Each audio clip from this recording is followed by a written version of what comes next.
محترم بھائی اور بہنوں، حج آدم علیہ السلام سے شروع ہوا ہے۔ عبادات میں کوئی اجتہاد اور عقل نہیں، جیسے اللہ نے کہا ہے ویسے کرنا ہے۔ نماز اپنی عقل سے ہم معلوم نہیں کر سکتے، روزہ ہے، حج ہے۔ عبادات میں جیسے آسمان والے نے بتایا اور جیسے جناب رسول اللہ صلی اللہ علیہ وسلم نے کر کے دکھلایا، بس ہم نے وہ کرنا ہے۔ باقی چیزوں میں معاملات ہیں، زندگی کی باقی ضروریات ہیں، اس میں زمانے کے لحاظ سے سوچ بچار بھی ہے، تبدیلی بھی ہے، اجتہاد بھی ہے۔ عبادت اسے کہتے ہیں جس میں بس جو اللہ نے کہا، جو اس کے نبی نے فرمایا، کر کے دکھایا، ویسے کرنا ہے۔ ہمارے نبی پاک کا میں تھوڑا سا آپ کو مختصر خاکہ حج کا بتا دیتا ہوں۔ جناب رسول اللہ صلی اللہ تعالی علیہ وسلم نے حج کا جب اعلان فرمایا، یہ 10 ہجری، تو اطراف سے قبائل جمع ہوئے، کوئی 12,000 کا مجمع اکٹھا ہو گیا مدینہ میں۔ 25 تاریخ کو بروز ہفتہ آپ نے نماز ظہر سے پہلے غسل فرما کے 2 چادریں احرام کی نیت کے بغیر 2 چادریں باندھ، کرتا بھی اتار دیا، تہمد بھی اتار دیا۔ سہارا ایک بستی ہے جو آج کل مسقط میں آتی ہے، وہاں سے ایک کپڑا آتا تھا، اس کی آپ نے 2 چادریں لی، پھر آپ نے ظہر کی نماز کے بعد اپنے پورے قافلے کو لیا۔ ذوالحلیفہ جس کو آج کل ابیار علی کہتے ہیں، یہاں آپ نے آ کر قیام فرمایا اور عصر، مغرب، عشاء اور فجر اور ظہر 5 نمازیں آپ نے یہاں ادا فرمائیں۔ آپ گزر رہے تھے کہ جبریل ہے کہ یا رسول اللہ، اللہ فرما رہے ہیں یہ پاک وادی ہے، یہاں آپ قیام فرمائیں۔ ایک رات کے قیام کے بعد صبح آپ نے فجر کی نماز کے بعد غسل فرمایا، خوشبو لگائی، اپنے بالوں کو تیل لگایا، پھر شہد لگایا۔ شہد گوند کا کام دیتا ہے، چونکہ اب ننگے سر جانا تھا تو بال بڑے تھے آپ کے، شانوں تک آئے ہوئے تھے، تو آپ نے ان کو شہد لگا کے نا وہ جوڑ دیا، آپس میں جوڑ دیا۔ اور عائشہ رضی اللہ تعالیٰ نے آپ کو خوشبو لگائی۔ جسم پہ خوشبو لگا سکتے ہیں احرام سے پہلے، احرام کے کپڑے کو نہیں، جسم پہ خوشبو لگا سکتے ہیں احرام کی نیت کرنے سے پہلے۔ بالوں میں، مانگ میں آپ نے خوشبو لگائی، پھر اس کے بعد آپ نے ظہر کی نماز ادا فرمائی اور آپ اونٹنی پہ سوار ہوئے اور قبلہ رخ ہو کر آپ نے کہا لبیک حجۃ اللہم لبیک، اپنے حج کا احرام باندھا۔ تو جبریل آئے کہ یا رسول اللہ، اللہ تعالیٰ فرما رہے ہیں عمرے کو شامل فرمائے۔ وہاں سے آپ چلے، آپ کے ساتھ کوئی 12,000 کا مجمع تھا اور آپ ملل میں آپ نے قیام فرمایا۔ ملل سے نکلے، روحا میں پہنچے۔ روحا میں کنواں ہے، وہاں 70 نبیوں نے قیام کیا ہے حج کے دوران، حج پر جاتے اور آتے ہوئے۔ وہاں آپ نے بھی قیام فرمایا، رات بھی ٹھہرے۔ روحا سے چل کر آپ افایا پہنچے، افایا سے عرج پہنچے، عرج سے ابوا پہنچے۔ ابوا پہنچے تو سامنے بستی تھی جہاں آپ کے سارے انتظام کیے گئے تھے رہائش کے، اور یہ قافلہ 12,000 کا اب 60-70,000 کا ہو چکا تھا۔ تو ابوا میں آپ کی والدہ کی قبر ہے، حضرت آمنہ رضی اللہ تعالیٰ عنہ کی قبر مبارک ہے۔ تو آپ سڑک سے یوں ہٹ گئے، اندر پہاڑوں میں چلے گئے۔ اکثر مجمع تو نیا تھا، انہیں نہیں سمجھ میں آیا کہ اللہ کے نبی اندر کہاں جا رہے ہیں۔ چندے کو پتا تھا کہ آپ کہاں جا رہے ہیں، تو آپ چلتے چلتے چلتے چلتے چلتے ایک جگہ اپنے اونٹنے کو بٹھایا، کوئی وہ 70-80 فٹ اونچا پہاڑ ہے، تو وہاں سے آپ اوپر چڑھے۔ یہ اپریل کا مہینہ تھا اور ماں کی قبر کے سرانے تشریف لائے، اور یوں اپنے گھٹنے اٹھائے اور ہاتھ یہاں رکھے اور سر یہاں لیا، یہ پوزیشن بنائی جیسے چھوٹے بچے بناتے، اور پھر جوں سرہانے بیٹھ کے رونا شروع کیا۔ صدمہ تو چند دنوں بعد بھول جاتا، میں اب اپنی ماں کے یاد میں رونا بھی چاہوں تو رونا نہیں آتا، اپنے باپ کی یاد میں رونا بھی چاہوں تو رونا نہیں آتا۔ اور میرے نبی کو 57 برس گزر چکے تھے ماں کے گئے ہوئے، تو وہ 57 سال پرانا درد ابھی زخم بھرا نہیں، آپ اس پوزیشن میں بیٹھے اور اتنا روئے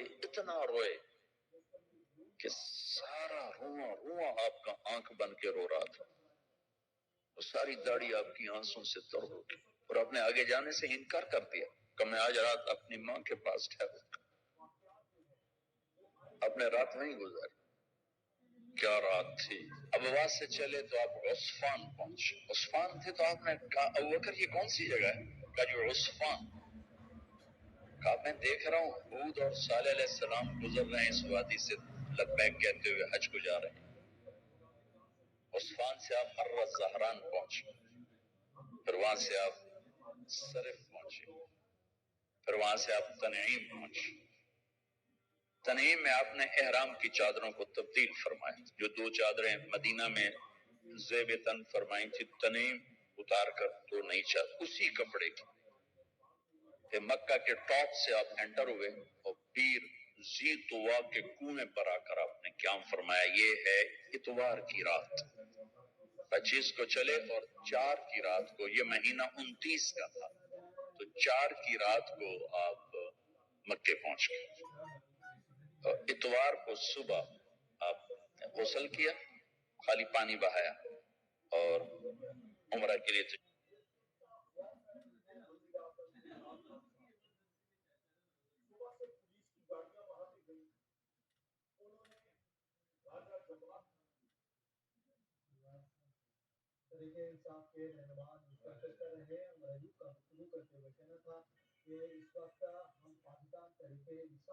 لے گئے۔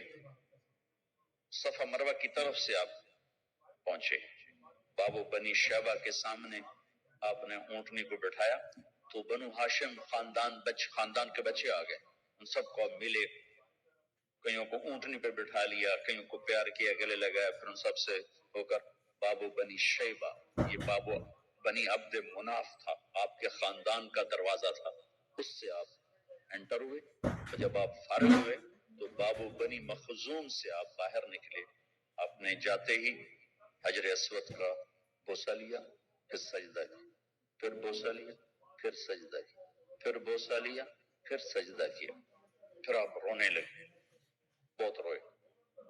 اس کے بعد آپ طواف شروع فرمائے۔ تیسرے یا چوتھے چکر میں آپ نے پانی بھی پیا اور حضرت عمر سے فرمایا کہ عمر حجر اسود کے بوسے پہ لڑائی نہ کرنا، جگہ ملے تو لے لینا، جھگڑا نہ کرنا، جیسے ہمارے نادانی میں لوگ وہاں عورتیں بھی ایسی حماقت کرتی ہیں کہ ایک سنت عمل کے لیے فرض چھوڑ دیتے کہ مرد عورت کا یوں آپس میں اختلاط، یہ اس سے بچنا فرض ہے، اور وہ ایک سنت کے لیے گھس رہی اور لڑائی جھگڑے فساد، قریب بھی نہیں جانا چاہیے۔ اللہ کے نبی نے استلام کیا، جب رش ہو گیا تو آپ کے پاس ایک لکڑی تھی، وہ دور سے یوں لکڑی کو لگا کر اور اس کا بوسہ لے لے۔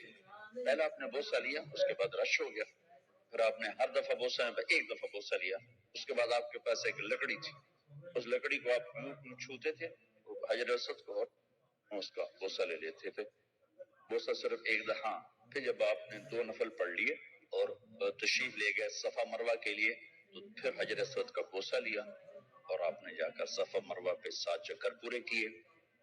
بعض روایت میں ہے کہ 3 چکر پیدل کیے، پھر مجمع زیادہ ہو گیا تو 4 اونٹنی پر بیٹھ کر گیا تاکہ لوگ دیکھ لیں۔ اس کے بعد آپ نے اعلان فرمایا کہ بھئی جن کے پاس قربانی کا جانور نہیں ہے وہ احرام کھول دو۔ تو صحابہ نے کہا یا رسول اللہ آپ کھولیں، تو آپ نے فرمایا کہ میرے پاس قربانی کا جانور ہے، ابو بکر کے پاس، عمر، زبیر، طلحہ یہ نہیں کھولیں گے جو کہ ان کے پاس بھی قربانی کا جانور ہے، باقی جن کے پاس نہیں کھول دو۔ تو سب نے کھول دی اور حج افراد بھی تمتع بن گیا، حج قران بھی تمتع بن گیا۔ اب نہیں ہو سکتا، جو نیت کریں گے وہی کرنی پڑے گی، لیکن اللہ کے نبی کا خاص حکم تھا تو سب کا حج تمتع بن گیا۔ آخر میں آپ لوگوں سے گزارش ہے کہ اگر آپ کو ہماری یہ کوشش پسند آئی ہو تو اسے زیادہ سے زیادہ صدقہ جاریہ کے طور پر شیئر کریں۔ اللہ آپ سب کو اپنی حفظ و امان میں رکھے، آمین۔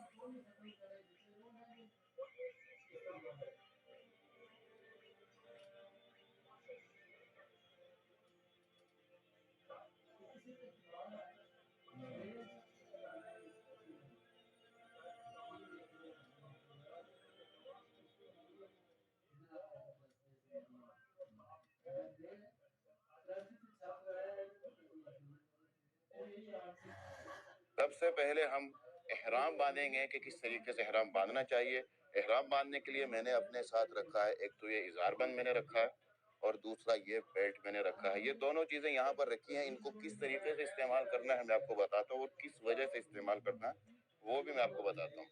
اچھا، بہت احباب اس طریقے سے احرام کو باندھتے ہیں کہ احرام کو اس طریقے سے یہ لپیٹا اور اس طریقے سے کر دیا. احرام بند تو جاتا ہے لیکن چلنے میں یہ دیکھیں کتنی پرابلم ہو رہی، چلا نہیں جاتا.